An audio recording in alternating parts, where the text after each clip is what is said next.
Hey, Connexus Church, Mark Clark here. We are digging into one of the most important questions in this Verses series that humankind asks, especially in the Western culture, especially in the modern Western culture.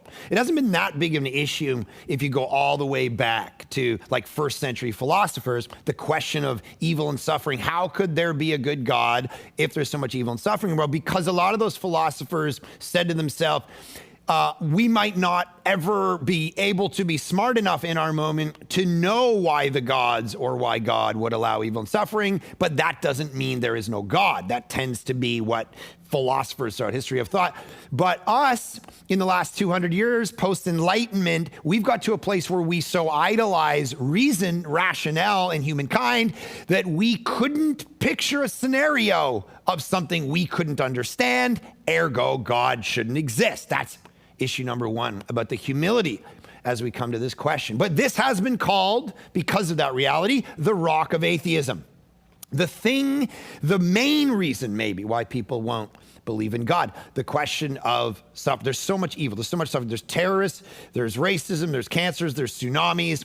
Terrible things going all around the world. How could an all-loving, all-powerful God actually exist? And it's a legitimate question. David Hume framed it this way a couple hundred years ago. Is God willing to prevent evil but not able? Then he's impotent. Is he able but not willing? Then he's malevolent. Is he both able and willing? Why then is there evil? There was a recent poll. National newspaper asked the question, if you could ask God one question and you knew he would give you an answer, what would you ask? And 98% of people said, why is there pain and evil in the world? And so here's the question for us. Is there a connection between evil and suffering and the non-existence of God? That's the philosophical question we're going to be delving into. Now, first thing to say is, as we approach this question, we got to understand it is a very personal question. We feel this question. My dad died when I was 15 years old of lung cancer. I stood over his casket and wondered to myself in my pre-Christian days, why does something feel off? Why does something feel wrong? My aunt had schizophrenia. She killed herself. My parents got divorced when I was 8 or 9 years old, and that created in me something called Tourette's syndrome and obsessive compulsive disorder. So I go through mental illness and have that in my family and in my own life. And this question is, why would I experience, why such pain? Why is the world the way it is? Why isn't everything perfect? And we got to be able to answer that question. Now, here's the problem though. Because this question is so personal and we feel it, we sometimes skew the data and come up with a conclusion that's based on our emotion rather than reason. David Bentley Hart, who's a philosopher, said, it's a powerful question and reason to not believe in God because it's a motive, we feel it, but it's not strictly a logical problem with God because there's all kinds of irrational things built into the question itself, which we'll explore. But the problem is we feel it. And so it skews us. It's like you're so close. You know, I got 3 daughters. I'm so close to them that anybody says something about them, it's like, well, your daughter stabbed her on the playground. I'm like, yeah, probably because she wanted to be stabbed because my daughter's pure and perfect, right? It's like we miss the forest for the trees. We skew the data because we're so close to the thing. And so what we got to understand, this is very similar to the problem of hell, actually, the challenge of hell. It's less a doubt and more like just a repulsion. It's less a logical, like factual, scientific reason to disbelieve in God and more just, I don't know, I just feel it. It's a repulsion. So that's issue number one, is we got to understand it's a very personal thing. And so we have to be careful when we approach it. We got to think rationally and be willing to go, okay, what's the data saying? Secondly, we have to understand that it is not a uniquely Christian problem. The question of evil and suffering is actually something that every single worldview, every single idea needs to be able to deal with it, because it's not always the case that suffering equals there is no God, even experientially in our lives. I, a few years ago, went to the bedside of a guy named Andrew, and he didn't believe in God at all. He was 35 years old, had 2 beautiful young kids, never believed in Jesus before, had seen some of our village church sermons online, had attended a couple times and kind of felt something. Anyway, got a diagnosis of brain tumor. By the time I was at his bedside, he was blind. I mean, this guy was fit, cyclist, perfect life, blind.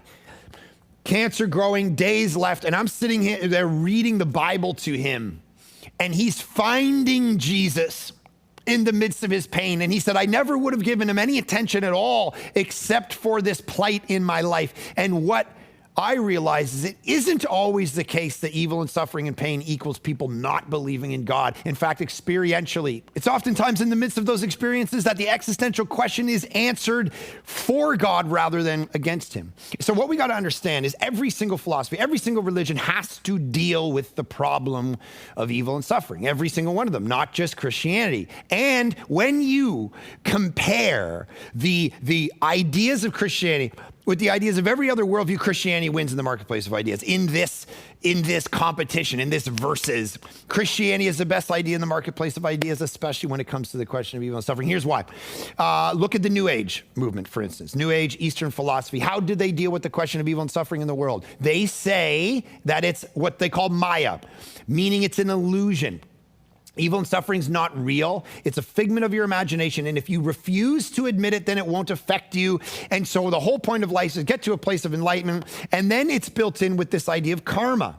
And so karma is the idea that the universe out there, some conscious/unconscious entity by actions is returning you back for the works that you do in the world. And ergo, when you see evil and suffering, for instance, when I was in India, I was traveling in India and we landed and there was beggars everywhere. There's people, no arms, little babies dying, prostitutes, people just suffering immensely. And I went to give them money to help them because I was like, what do I, just continuing on? And our guide said, no, don't help them. Because our philosophy says that their suffering right now is them actually paying back their karmic debt. And if you relieve their suffering, they will have to live out this existence yet again until they pay that debt back. And so don't relieve their suffering in this world. That is where that philosophy actually leads, which you and I know is morally bankrupt. In fact, in the Bible, they actually bring this question up, and I'll use this as our text today. John chapter 9. They walked by a blind man. And here's what the text says, verse 1. As Jesus passed by, he saw a man blind from birth. And his disciples asked him, Rabbi, who sinned, this man or his parents, that he was born blind? They're asking a karma question. Whose sin? His parents, him, that he's going through immense suffering right now. And Jesus, verse 3, answered, it was not this man, nor his parents that sinned, but that the works of God might be displayed in him. He deconstructs the idea of karma and says it's a bad idea. So Eastern philosophy, New Age philosophy doesn't work with the question of evil and suffering. In fact, to the point where as it gets into even Christianity at times, I know Christians who believe some of these ideas and it combines together with their Christianity. So much so that I had a friend who was at the hospital dying of cancer, and their Christian friend would not go visit them in the hospital because to go visit them in the hospital, they said to me, would be to admit that he has cancer. And to admit that he has cancer, to say it out loud, to believe that is actually to speak that existence into reality, so I'm not going to do it. And the friend died. That kind of philosophy is an abomination to the Lord, who wants us to love and serve the sick and admit that evil is real. If evil wasn't real, Jesus wouldn't have had to come on the cross and deal with it. And Christianity's basic assumption is that evil and suffering and brokenness actually exist in the world. And the reason, Mark, that you're standing over your father casket and you're feeling something that's broken is because something is broken. And if all we were as animals, we wouldn't even know something was broken because we'd have no universe to compare it with. But the fact that you know it's broken, we're going to talk about that in a second, is actually an evidence for the existence of God. Now, The next view that you've got to deal with, which is the most pervasive and we'll spend a few minutes on, is atheism itself, because it's out of atheism that this question comes. There's no way God actually exists because there is no God, and evil and suffering actually proves that there is no God. So my friend, during the shooting in Colorado, movie school or movie theater shooting, 2012, my friend posted on my Facebook page, on the front page, there was a shooting, all these people died. Where was God during this shooting? He was the same place he's been for every terrible event throughout history. He doesn't exist. That's where he was. And involved in that very question is the response and problem with the atheistic view that so much evil and suffering in the world equals the fact that there is no God. Because my response to him was basically this: where did you get the category called evil by which you are using to put God on trial and say he doesn't exist? Who told you shooting up a movie theater is decisively and objectively wrong? Who told you that? If we're just animals and if morality is purely subjective, it made you maybe feel bad. It maybe made you like not good for the afternoon. Doesn't mean it was wrong, decisively wrong. Because there's no objective moral standard if there is no God. There's no standard that transcends your experience within the matrix of nature. You have nothing to say it was wrong. It didn't make you feel nice. Maybe it's something you wouldn't do or your friends wouldn't do. But based on what are you saying, it was actually wrong. There is nothing unless there's an objective moral standard that exists. See, here's what C.S. Lewis said, who was an Oxford professor for years and years and years and became a Christian later in his years. And here's what he said. He said, when I was an atheist, my argument against God was that the universe seems so cruel and unjust. But how had I got this idea of just and unjust, he says. What was I comparing this universe with when I called it unjust? Of course, I could have just given up my idea of justice by saying that it was nothing but a private idea of my own. But if I did that, then my argument against God collapsed as well. For the argument depended on saying that the world was really unjust, not just simply that it did not happen to please my fancies. That's the idea. See, the book of Ecclesiastes says in chapter 3, verse 11, that God has put eternity into the hearts of men. That's why you pine for justice. That's why you love beauty and art and transcendent things, because this is how God has made you. That's why you don't like it when 9/11 happens, when a tsunami kills 250,000 people, because the world feels broken. If you were an animal, it would just be the way it is. Nature is red in tooth and claw. Zebras kill antelopes. That's how it is. I kill people. I enslave people. It doesn't matter. But the fact that it bugs you is the evidence for the existence of God himself. The other thing is this. Atheism often says, the reason why I can make this challenge against God is because evil is pointless. But when you strip it back philosophically, that's actually it can't be proven. You can't go to every instance of evil and suffering and throughout history and show that it had no point and purpose. B, the opposite seems to be true. Think of your experience. Some of the great things that you'll ever do in life is through challenge. I know that when I look at my own life and where I've come in my life and being a pastor and preaching and teaching the Bible, and you know, part of it is my personality was built by the very challenges of my Tourette's and my obsessive compulsive disorder and the loneliness of sitting around under the stress of certain, that crafted me into who I am at 40 years old. It is the case that these challenges cause us to actually appreciate so much in life. When my wife was pregnant with our first daughter, she was 8 months pregnant and she got hit by a car while walking across the street. Went right down. We got into the doctor. He put the stethoscope on her stomach and they heard no heartbeat. And I just was like, oh my goodness, we've lost our baby. And we got down to Vancouver, and after about an hour and a half, they put it on, they heard a heartbeat. And when that kid was born a month later, man, I appreciated her more because of the concept that I might never have held her. This tends to be what suffering does in our life. This is Paul in Romans 5. Suffering produces what? Character. It is what defines you. Malcolm Muggeridge, who is a great philosopher in the last generation, a journalist who came to Christ late in his life, he said this: I can say indeed with all truthfulness that everything I have learned in my 75 years in this world that has truly enhanced and enlightened my existence has been through affliction and not through happiness. In other words, if it were possible, he says, to eliminate affliction from our earthly existence through some drug, the result would not be to make life delectable, but to make it too trivial to be endured. That's just the reality. I remember when my wife and I moved from Toronto out to Vancouver, the first 4 days we got here, all my wife did was bawl her eyes out and cry. We had a guy living under us smoking weed every night, classic Vancouver stereotype. It would fill our whole apartment, top floor of a triplex, with weed. Right? It would come up through the vents. And I was like, my gosh, we're spending more money on food, on chips. We're hungry. We don't know what's going on. All right. It was like crazy. And my wife cried for 3 days. 3 days, bawled her eyes out. And I was like, oh man, what are we going to do? But you know what?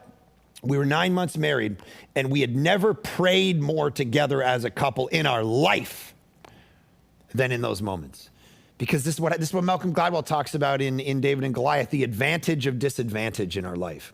The disadvantages of our life, the dyslexia of how many CEOs of companies, because they had to figure out a way to be innovative and push themselves harder than everybody else. All of these things, it's actually a reality that some pain and pressure and squeeze actually makes us into who we are. So it's not pointless. And another response to that is Alvin Plantinga, who is said to be the greatest living philosopher today. He's a Christian. He talks about the idea, he calls it the Saint Bernard reality. And he says this: if you were to walk into a tent and you were camping, there are these little bugs in the Midwest that are called no-see-ums. And they're called that because they're so small you can't see them. And he said, if you were to go camping and you opened a tent and you looked into the tent and you looked in and there was no Saint Bernard, a big dog in the tent, you would probably be logical to say, I do not see a Saint Bernard in this tent. But if you were to open the thing and you looked in and you said, there are no no-see-ums in this tent, well, that wouldn't be as logical because it's so small you can't see them. So Plantinga says, what makes you think that evil and suffering is like the Saint Bernard and not like the no-see-ums? Just because you may not be able to immediately see a purpose and a point to evil and suffering doesn't mean there isn't necessarily one. For instance, Christianity, the center of Christianity is the cross. Well, you don't have the cross without evil and suffering. So one of the greatest moments of glory in the history of the universe, God on the cross, arguably the greatest moment in the history of the universe, is necessitated by evil and suffering. In fact, this is what Jonathan Edwards talked about, the bell curve of evil and suffering, where you have pain over here, but it creates a greater good. So Samwise Gamgee looks to Frodo at the Two Towers, the movie, and he says this great line. He says, it's like in the great stories, Mr. Frodo, the ones that really mattered.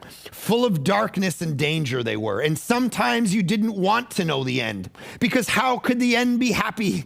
How could the world go back to the way it was when so much bad had happened? And then he says this, but in the end, it's only a passing thing, this shadow. Even darkness must pass. A new day will come. And then this line, and when the sun shines, it'll shine out the clearer. It will feel when God makes everything sad come untrue, when he reverses it, when Revelation 21 and 22 is a reality, when Romans 8 says we can't even compare. The present suffering reality doesn't even compare to the glory to come. Then it's going to be put in its context. And so you and I experience this in our life. And our question is, how do we answer it? Well, you can take the atheistic one, but we've seen that doesn't make any sense. You can take the philosophical one of Eastern philosophies. We see that doesn't make any sense. You could go right down the line of every other worldview. Here's where Christianity is beautiful. It not only answers it in a sense, but it resources us. Because it says God himself is the God who suffered. No other religious idea does that. 9/11 happened, and Timothy Keller, the pastor of Redeemer Church in New York City in Manhattan, the next Sunday, 9/11 was on a Tuesday, the next Sunday, his church was rammed. He had to call services on the spot. Thousands of people showed up to his church in Manhattan the Sunday after 9/11. And he preached, you know what he preached? He preached on John chapter 11. Lazarus in the tomb, and Jesus walks up to the tomb and he calls Lazarus out. And he says, you know what the reality is? The shortest verse in the Bible is Jesus wept. In John chapter 11. And he's standing in front of the tomb of his friend and he wept. And he says, do you find it odd that Jesus Christ, the one who knows everything, is about to reverse death in this guy's life? And Lazarus is about to come from the tomb and say, hey, and he's going to go on and live his life. And yet Jesus weeps. 10 minutes, he's about to call the guy out of death. Why does he weep? And Keller said, because this is the God who wants to fully enter in to our pain, our suffering, the way we experience life. See, Christianity says God doesn't stay distant up the mountain and watch you suffer. He enters in and absorbs the suffering for you. He's the God who became human and lived a life and got beaten. The center of the center of the center is the beating of the lamb, the slaying and slaughter and the blood shed of the lamb. It's a picture where this is what God's actually doing about evil. So Christianity gives us the resource, the ultimate resource, because its answer to the question is, well, why did this event happen in my life? Why did evil and suffering and pain happen in my life? Well, Christianity says, look, we're not going to tell you that God is going to answer every single scenario for you and say, this is why it happened, and this is why it happened, and this is why it happened. But it says, you know what the answer is not. It's not that he doesn't care. And the reason you know that is because he actually entered in. He actually took it on himself. Not only as some paradigm, not only as some example that, man, you can do suffering too, but in order to absorb it so that your experience of it is less and temporary. Because if you come in behind Jesus, then he suffered for you ultimately. And evil and suffering will be put to death one day and will have no orbit around you as long as you're orbiting around the one who snuffed it.